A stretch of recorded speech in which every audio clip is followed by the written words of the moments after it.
Mary present on Calvary at the death of Jesus. By St. Alphonsus Maria de Liguori.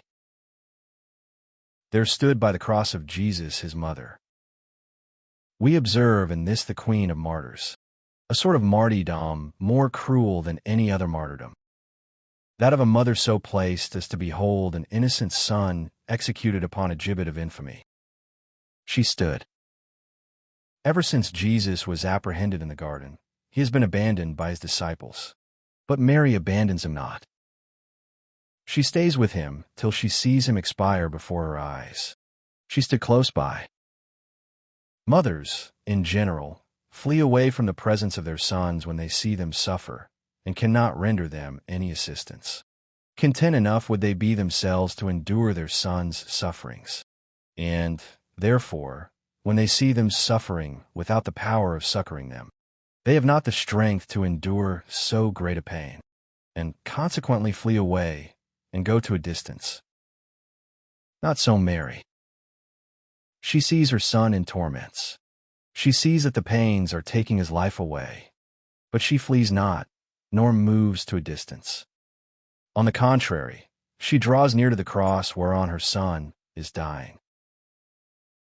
O sorrowing Mary, disdain me not for a companion to assist at the death of thy Jesus and mine.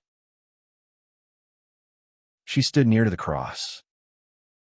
The cross, then, is the bed whereon Jesus leaves his life, a bed of suffering, where this afflicted mother is watching Jesus, all wounded as he is with scourges and with thorns. Mary observes how this her poor son, suspended from those 3 iron nails, finds neither a position nor repose.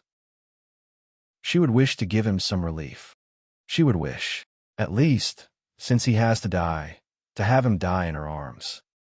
But nothing of all this is allowed her. Ah, cross! She says, give me back my son. Thou art a malefactor's gibbet, whereas my son is innocent. But grieve not thyself, O mother.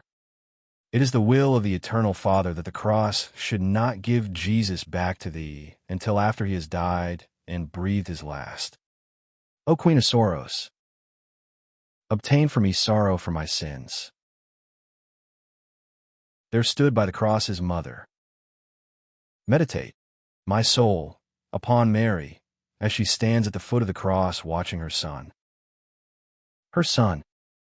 But, oh God, what a son! A son who was at one and the same time, her son and her God.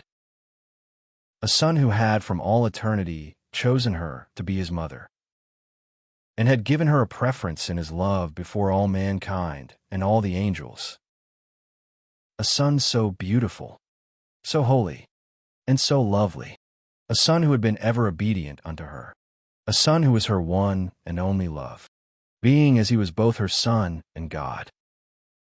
And this mother had to see such a son die of pain before her very eyes. O Mary, O Mother, most afflicted of all mothers, I compassionate thy heart, more especially when thou didst behold thy Jesus surrender himself up upon the cross, open his mouth, and expire. And for love of this thy Son, now dead for my salvation, do thou recommend unto him my soul.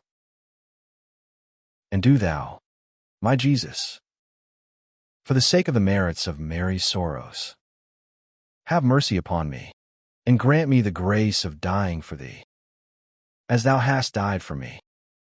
May I die, O my Lord, will I say unto thee, with St. Francis of Assisi, for love of the love of thee, who hast vouchsafed to die for love of the love of me.